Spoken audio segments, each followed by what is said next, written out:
nuova nella letteratura di Sardegna, che supera la preghiera tradizionale, monotona e scontata, mettendo in primo piano l'invocazione umana più sincera, nata dalla vita stessa. Consentitemi a questo punto, sempre sulla scia di questo filone, di ricordare un giovane poeta recentemente premiato nell'ultimo concorso del Pensieri, con una poesia all'iterazione a Deus. Si tratta di Luca Medina, che si ritrova in questa poesia a pregare, però si rende conto che a un certo punto la sua fede è poi si rivede e si ritrova bambina con le mani giunte e chiede al Signore protezione e guida per il suo futuro.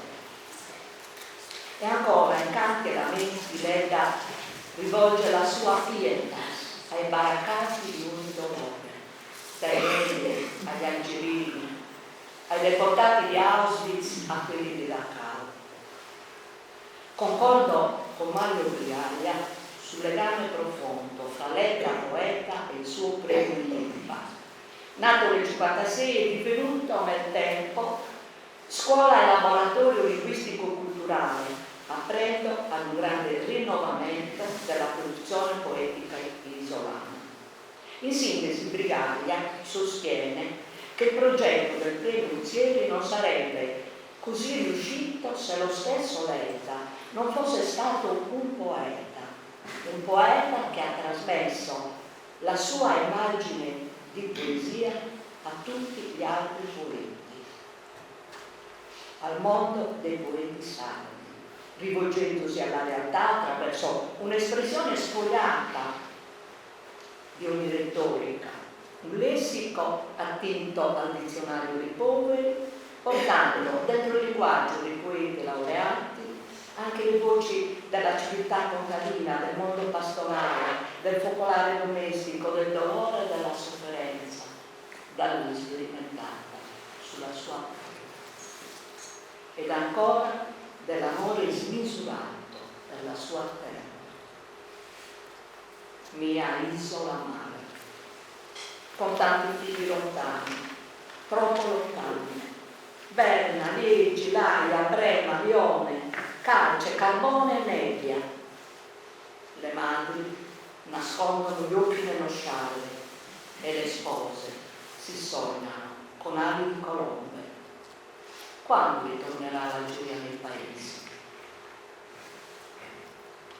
Ed ancora è di un'elegante semplicità e una passione intensa il suo canto d'amore per i cieli, intitolato mio paese. Eccolo qua.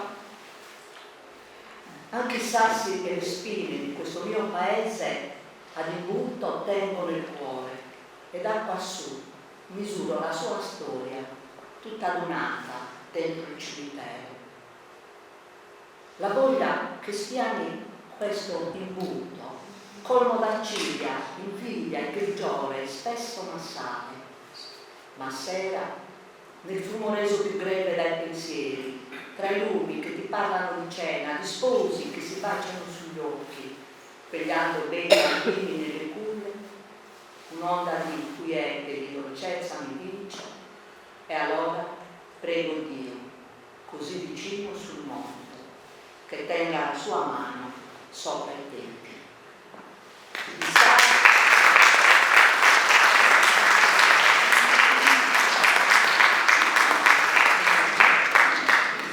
I sassi opprimono e le spine feriscono il suo cuore. Feriscono il suo cuore. Accidia, invidia e grigiore inducono alla tentazione di volerlo cancellare, ma quando scende la sera un'onda di quiete e di dolcezza prevale e c'è la richiesta della protezione del cielo, la mano sopra i piedi. Il richiamo foscoriano è il tempo. Mentre io guardo la tua pace, dorme quello spirito guerriero che entro in luce. Così scriveva Ugo Foscolo nel sonetto Alla sera. E qui c'è il Leda, conoscitore dei classici, che ha profondamente assimilato il senso dell'armonia e della bellezza serenatrice dell'arte classica, con l'originale sinestesia del fumo greve dei pensieri, dei lumi che parlano di cena, si introduce dentro le case calde degli sposi che si baciano sugli occhi, vegliando dei bambini dentro le culle. Che meraviglia, aggiungo. Aldo Campasso ritiene che nell'ambito della pseudo-avanguardia solo alcuni solitari hanno seguito la buona via: maturare senza preoccuparsi della forma, ridare virginità alle parole più semplici, e per capasso tra questi solitari c'è il nostro Tonino Leda. E ancora Nicola Tanda pone Leda in posizione critica nei confronti delle nuove letterarie, impegnando a costruirsi un linguaggio sommesso e coinvolgente, concreto e favoloso per comunicare sentimenti, pensieri, inquietudine e dolore, facendosi così poeta della sua gente. Anche nella sua prosa c'è poesia. Nel 1977 Tonino Leda pubblica in prosa Gesso, Inchiostro e Giuseppina, che Maria Giacobbe, curatrice della prefazione, definisce un mosaico sul paese della Sardegna in via di allineamento culturale, con l'Italia del boom economico, della TV e della modernità, dove senza complicazioni intellettualistiche Leda descrive la scuola e la famiglia con note umoristiche e pensose. La Sardegna tradizionale e tragica, più pastorale, appare di straforo nelle figure di due scolari che sembrano quasi venire fuori dalle righe degli Amicis, raggiungendo i livelli di una prosa altamente poetica. Il montagnino Tore Gualbu è un bambino invecchiato.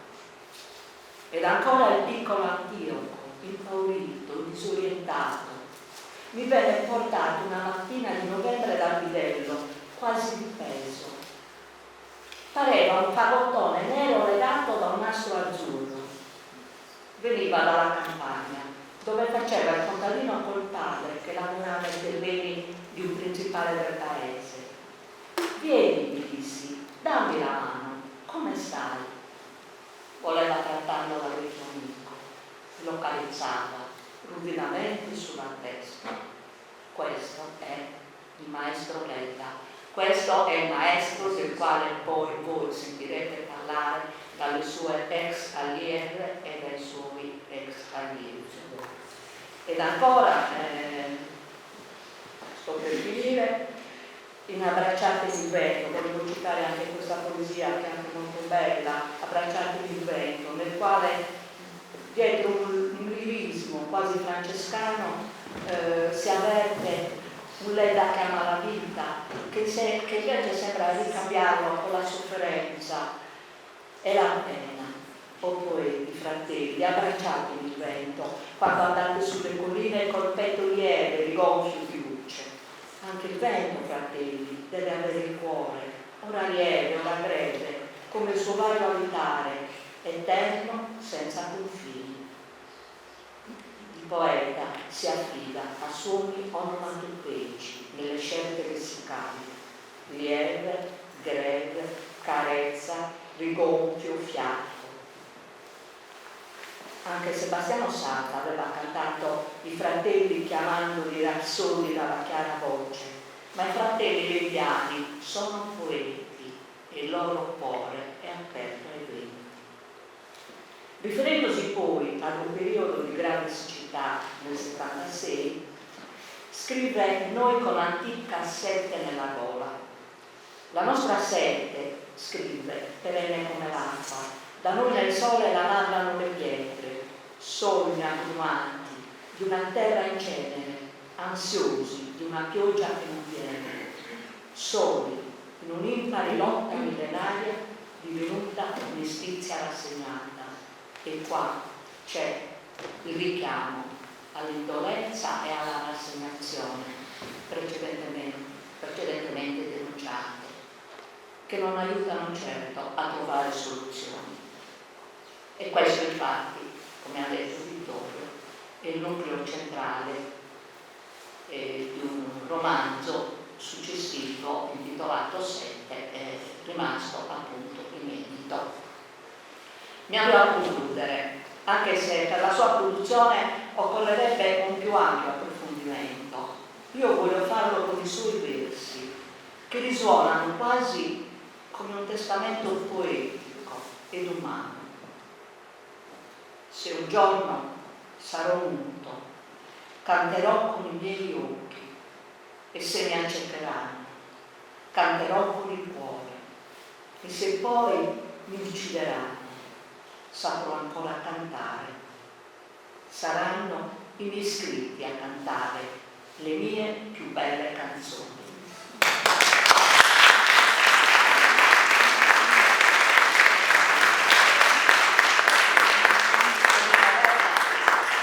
Muore il 18 giugno del 1987. Non soltanto il vero poeta ha scritto di lui Mario Brigaglia, ma anche un uomo vero ci ha lasciato, un uomo del quale